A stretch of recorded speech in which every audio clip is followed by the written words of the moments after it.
जब तक आचार्य रहते हैं तब तक तो विद्यार्थियों के साथ बड़ा गहन संबंध आता है, लेकिन जब प्रिंसिपल बन जाते हैं तो फिर ज़्यादातर क्लार्क के साथ और कागज़ों के साथ और फाइल के साथ ही समय बीत जाता है।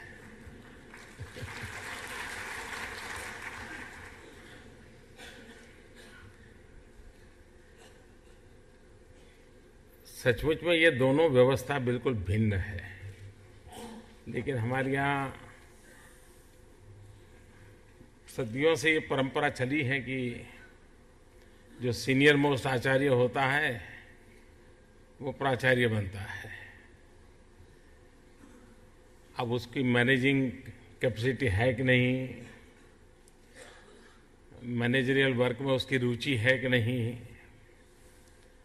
ये बातें बहुत प्राथमिकता नहीं रखती हैं, लेकिन स्वाभाविक इसके जिम्मे आ जाता है।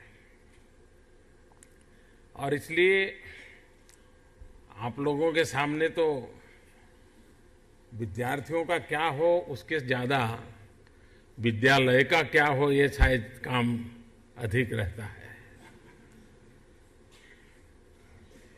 और इसका मतलब ये हुआ कि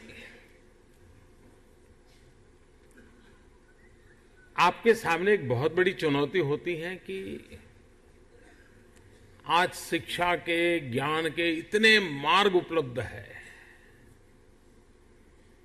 जानकारी पाने के इतने रास्ते उपलब्ध हैं और इतने सरल भी हैं कि ऐसी स्थिति में विद्या भारती तक लोगों को आकर्षित कैसे किया जाए।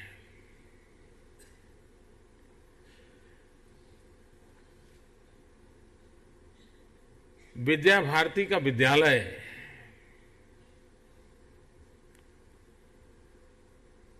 उसकी छवि क्या है? छवि उन अभिभावकों में नहीं जो विद्यार्थी हमारे यहां पढ़ते हैं। अगर एक नगर के अंदर 100 स्कूल है, उसमें हमारी भी एक है, उन 100 स्कूल में हम कहां हैं? हम एक स्कूल थे, 2 हो गए, पहले 800 विद्यार्थी थे, अब 1600 हो गए। यही मानदंड है क्या? अगर ये मानदंड है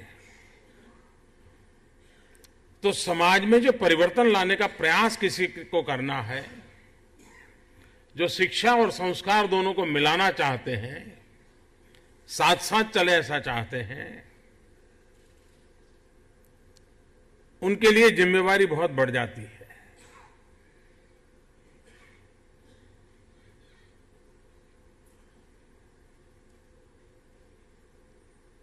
दुनिया आज हिंदुस्तान में किसी भी व्यक्ति को हम पूछें,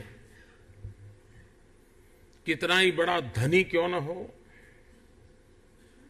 कितना गरीब क्यों न हो, अगर उसे पूछे कि आपकी क्या इच्छा है, एक इच्छा महत्वपूर्ण क्या है, तो अमीर से अमीर व्यक्ति होगा या गरीब से गरीब व्यक्ति ये कहेगा कि मेरे बच्चों की अच्छी शिक्षा। आप ड्राइवर को भी पूछ लीजिए कि भाई बच्चों को अच्छा पढ़ाना है, हमने तो जिंदगी ड्राइवरी में निकाल दी, उसको उससे बाहर निकाला है। हर किसी के मन का कोई एक एजेंडा अपना है, तो अपने संतानों की शिक्षा है।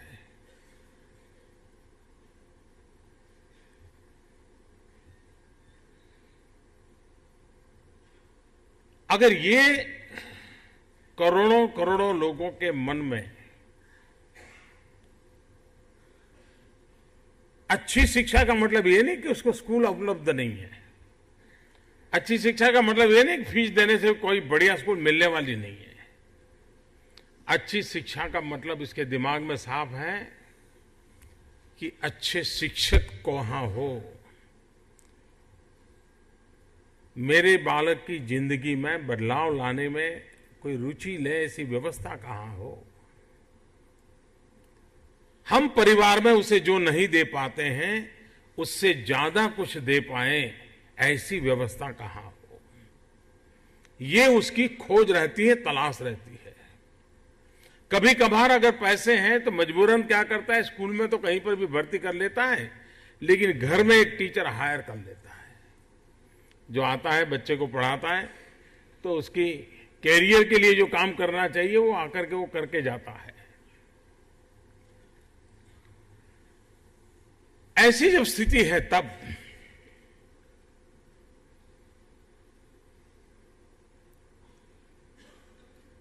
एक संस्था के लिए 12,000 स्कूल बहुत है, लेकिन इस देश के लिए ऐसी 12,000 स्कूलें बहुत कम है। अगर लाखों स्कूल हो ऐसी तो भी कम पड़ जाए, इतनी आवश्यकता है। 32 लाख विद्यार्थियों की जिंदगी आपसे जुड़ी हुई है।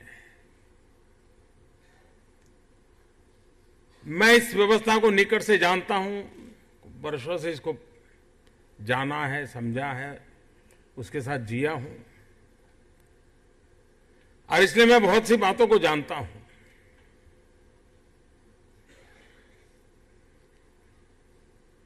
हम ये चुनौती स्वीकार करने के लिए तैयार नहीं हैं कि हम इन सारी व्यवस्था में टॉप पर होंगे।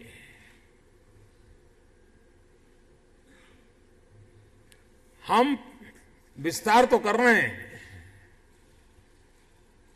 और कुछ तो अपने आप भी हो रहा है, लेकिन क्वालिटेटिवली अगर इस देश के, इसमें एक देशभक्ति सबसे बड़ा प्रमुख मुद्दा रहता है विद्या भारती के स्कूलों में। क्या ओलंपिक में मेडल लाना ये देशभक्ति है कि नहीं है? अगर ओलंपिक में मेडल लाना देशभक्ति है तो इतने बढ़िया गेम्स चल रहे हैं, आपने कहा कि राष्ट्रीय स्तर पर बहुत अच्छा प्रदर्शन कर रहे हैं, क्या हमारी 12,000 में से ऐसी 2,000 स्कूल निकल सकती हैं कि जो इस काम पर बल दें और तय करें कि 2020 में जब ओलंपिक होगा तो विद्या भारती के इतने बच्चे तो जरूर देश के लिए मान कमा के आएंगे, गोल्ड मेडल लेके आएंगे। हमने हमारे लक्ष्य बदलने की जरूरत है, ऐसा मुझे लगता है। हम देश को ऐसा हर क्षेत्र में ऐसा नेतृत्व कैसे दे सकते हैं कि जो गर्व करें कि इस परंपरा ने मुझे बनाया है, इस संस्कारों ने मुझे सजाया है और आज मैं देश की यहां बैठकर के सेवा कर रहा हूं, इसका गौरवगान करने का अवसर कैसे आए। अगर 77 में विद्या भारती का ऐसा संगठन के रूप में जन्म हुआ, उसका मतलब कि 50 साल पास में है। 50 साल मनाने का कार्यक्रम की आप चर्चा करते ही होंगे, हो सकता है कि आपके कार्यक्रम में चलती होगी। क्या अगर हम 50 साल मनाने जा रहे हैं, गोल्डन जुबली ईयर मनाने जा रहे हैं, तो हम ऐसे टारगेट तय कर सकते हैं जो पहले कभी नहीं हुए थे, जो कभी विद्या भारती के दायरे में नहीं थे, ऐसे टारगेट बना सकते हैं। जो प्राचार्य हैं उसके जिम्मे इस प्रकार का काम है। वो एक प्रकार से अपने स्कूल का ब्रांडिंग करने का पूरा अगर मौका किसी के पास है तो प्राचार्य के पास है। हम वो लोग हैं जो इस बात को मानते हैं कि ज्ञान चारों दिशा से आने दो। हमने कभी ज्ञान के दरवाजे बंद नहीं किए। हम कभी किसी के ज्ञान के प्रवाह से भयभीत नहीं हुए, विचलित नहीं हुए। क्या आज हम अपने आप को पूछें, क्या हम दुनिया के किसी भी कोने से उत्तम जो बातें हैं उसको सुनने समझने के लिए हमारा मन खुला है क्या? हम उसके साथ तालमेल कर करके अपनी बात को अधिक शार्पन कर सकते हैं क्या? क्योंकि वेद काल से ये हमें तत्व ज्ञान तो मिला है कि चारों तरफ से विचारों को आने दो, ज्ञान को आने, वेद काल से हम कह रहे हैं। हम वो लोग हैं जो कहते हैं वसुधैव कुटुंबकम, वेद काल से कह रहे हैं।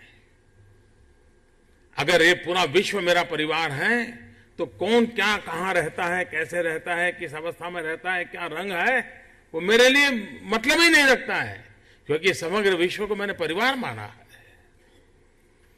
मैं उस प्रकार से उसके जीवन के विकास में कोई भूमिका अदा कर सकता हूं। अगर मैं उसके जीवन के विकास में भूमिका अदा कर सकता हूं तो मुझे मेरे उस परिसर के माहौल को भी उसी प्रकार से बनाना पड़ेगा। इन दिनों देश में और दुनिया में एक चर्चा चल रही है, क्लाइमेट चेंज, ग्लोबल वार्मिंग।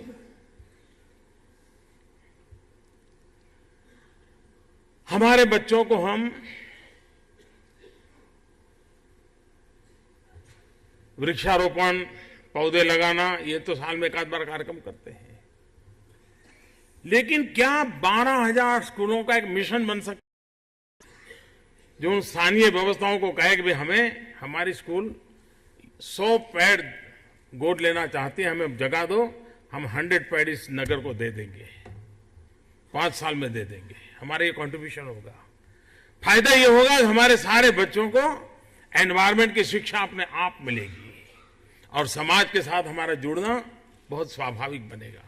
चाहे हमारा परिसर बड़ा हो वहां करें, नहीं तो जो व्यवस्था है उसे हम मांगे कि हम आपको हमें जगह दीजिए, हम 100 पेड़ लगा करके देना चाहते हैं आप लोगों को। हम समाज जीवन में किस प्रकार से बदलाव लाए। अभी सरकार की तरफ से एक अभियान चल रहा है, बिजली बचाओ। क्या हमारे 32 लाख विद्यार्थी ऊर्जा बचत के सबसे बड़े दूत बन सकते हैं क्या? उन 32 लाख विद्यार्थी कम से कम 10 परिवार में ऊर्जा बचत के लिए जाना, मिलना, समझाना, बात करना, ये लगातार करते रहे। 10 परिवारों का वो लीडर बन सकता है बचपन में ही, आपके स्कूल का बच्चा बन सकता है। हम उसको ऐसे एक काम दे सकते हैं ताकि उसके जो संस्कार हैं, भाई तुझे तो देश का भला करना है, तो भला करने की शुरुआत करने का कहीं तो शुरू करना पड़ेगा। एलईडी बल्ब, देश के 100 बड़े शहर अगर वो अपनी स्ट्रीट लाइट एलईडी कर दें और अगर वे अपने घरों में जो बल्ब है वो एलईडी बल्ब कर दें, तो सिर्फ 100 शहरों में 20,000 मेगावाट बिजली बच सकती है। 20,000 मेगावाट बिजली बचना, इससे बड़ी देशभक्ति क्या हो सकती है। लाखों करोड़ों की लागत से 20,000 मेगावाट बिजली बनेगी और 4 साल 6 साल लगेगा, और 20,000 मेगावाट बिजली हम बनाते हैं तो गरीब के घर में बिजली पहुंचाना एक बहुत बड़ा पुण्य का काम भी हमारे हाथ से हो जाता है। क्या हमारे विद्या भारती के 12,000 स्कूल में एलईडी बल्ब है क्या? एलईडी बल्ब इसलिए नहीं, वो सरकार का कार्यक्रम का एलईडी बल्ब इसलिए चाहिए कि आपका अपना बिजली का बिल अगर आज 300 रुपये आता है तो हो सकता है कि वो 200 रुपये आना शुरू हो जाए, तो 100 रुपये विद्या भारती का तो बचना ही बचना है।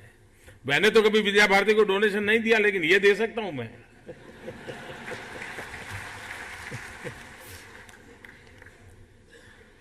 मेरा कहने का तात्पर्य यह है कि अब जैसे मैंने देखा, आप फिल्म में बताया कि बालकों को संस्कार हो रहे हैं, वो कूड़ा कचरा उठा रहे हैं, सफाई का काम कर रहे हैं। स्वच्छता एक स्वभाव बनाने की आवश्यकता है। हेल्थ रिपोर्ट्स कहते हैं कि अनेक देश ऐसे, खासकर के डेवलपिंग कंट्रीज, जहां बालकों की जो मृत्यु होती है, उन बालकों की मृत्यु के 40% बालक हाथ धोए बिना खाने की आदत के कारण मरते हैं। क्या हमारे 32 लाख विद्यार्थी अपने अड़ोस पड़ोस में, साथियों में, मोहल्ले में इस बात के लीडर बन सकते हैं कि कोई बालक ऐसा नहीं होगा कि जो हाथ धोए बिना कोई चीज खाता है। वे अपने आप में एक एजेंट बन सकते हैं, चेंज के एजेंट बन सकते हैं। और इसलिए विद्या भारती ने जो इतना बड़ा खड़ा किया है,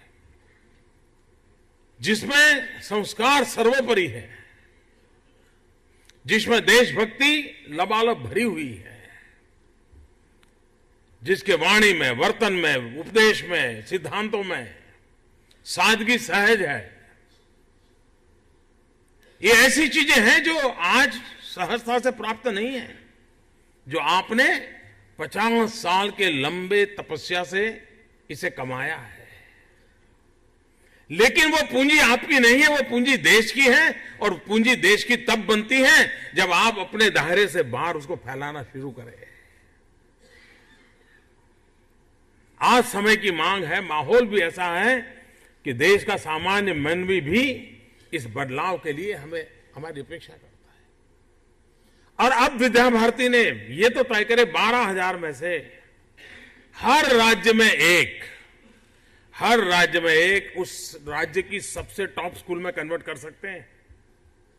12,000 की 15,000 नहीं होगी तो चलेगा, लेकिन 12,000 में हर राज्य की एक स्कूल स्टेट की टॉप स्कूल बन जाती है। आप देखिए इस संस्कार नाम की ताकत कितनी बन जाती है।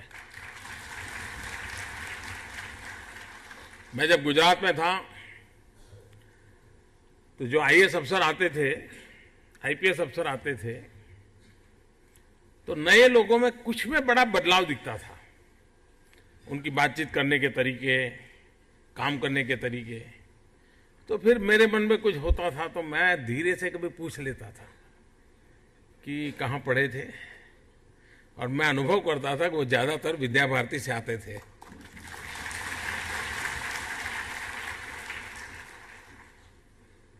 वो आईएएस बना है, आईपीएस बना है, लेकिन मैंने देखा कि उसकी प्राथमिकता सामान्य मानवी की समस्या, उसके प्रति उसका लगाव रहता, वो सजाग रहता था।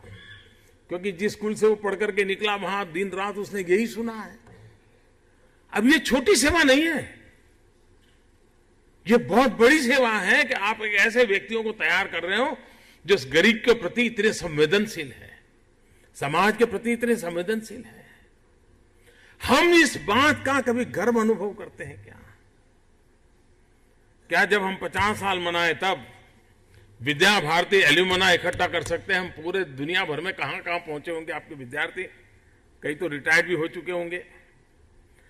उन सबका एक डिजिटल, मुझे और भी लगता है कि विद्या भारती का अपना डिजिटल नेटवर्क होना चाहिए।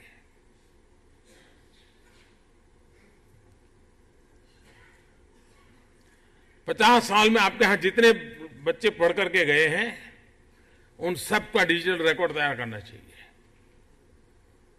और यह व्यवस्था आज के युग में बहुत आवश्यक है। अगर भाई जी एक संदेश भेजें तो सुबह आपके 1.5 लाख टीचर के मोबाइल फोन पर वो संदेश क्यों ना आए? कोई टीचर ऐसा नहीं होगा जिसके पास मोबाइल फोन ना हो।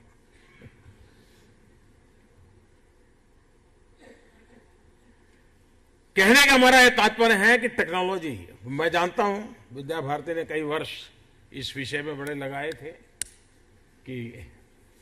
लेकिन अब हमने स्वीकार किया है टेक्नोलॉजी का महात्मा क्या है।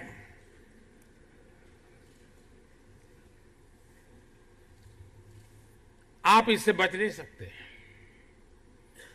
अब जो है उसको हम अवसर में कैसे पलटे। टेक्नोलॉजी अपने आप में एक बहुत बड़ी ताकत है।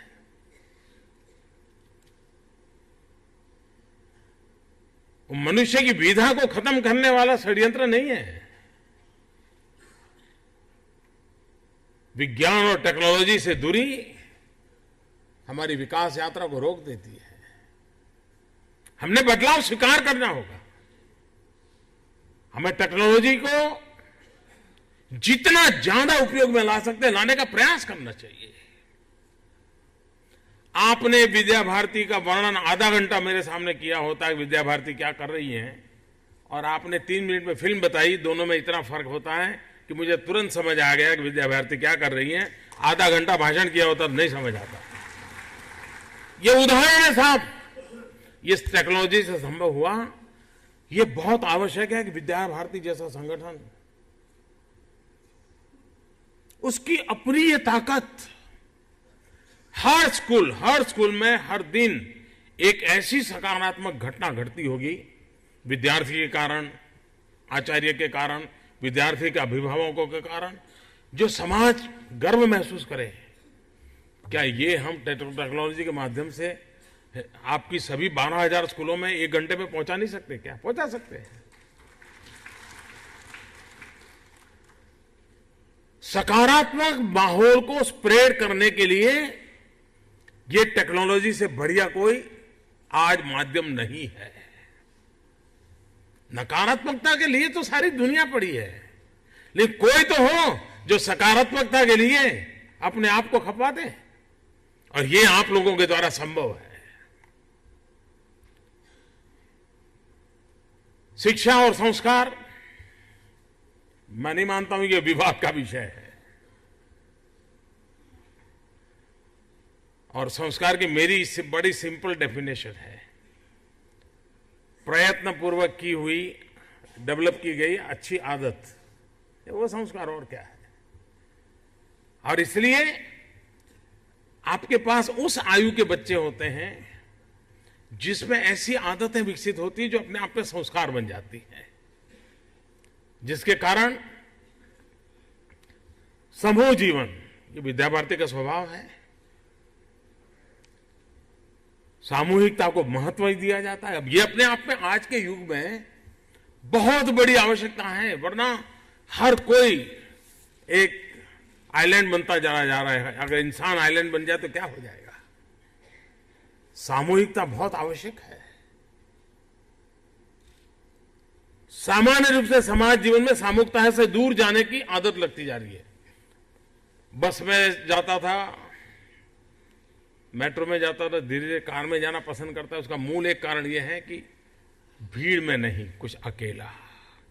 विद्या भारती की कोशिश ऐसी नहीं, भीड़ में रहो और भीड़ के साथ चलो और देखो जिंदगी का आनंद क्या होता है। ये बहुत बड़े संस्कार है। इसको हम ताकत के रूप में कैसे उपयोग करें? और इसलिए हमारे शिक्षा और संस्कार